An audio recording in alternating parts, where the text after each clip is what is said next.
məclisi poeziya məclisidir, amma biz mütəmadi, yəni öz tədbirlərimizdə, öz təşkilatçılıq işlərimizdə, istər poeziya sahəsində, istər anım günləri, istər təqdimatlar, istər şəhid tədbirləri, biz bunların hamısını gündəmdə saxlayırıq və bizim üçün önəmli olan mövzular var ki, biz bu mövzular ətrafında idarə heyətində də müzakirələr edirik. Yəni bu bir təşkilat formasında olan bir sadəcə WhatsApp qrupu deyil, bu bir təşkilat formasında təşkilatçılığı olan bir ədəbi poeziya məclisidir, birlikdir.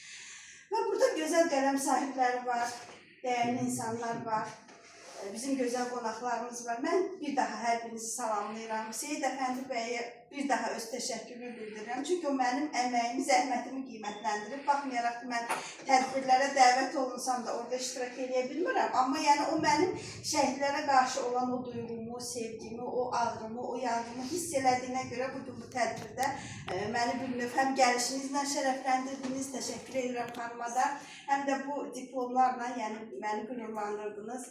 Nə xoş ki, biz vətən üçün, millət üçün nəsə eləyə biliriksə, bu bizim uğurumuzdur.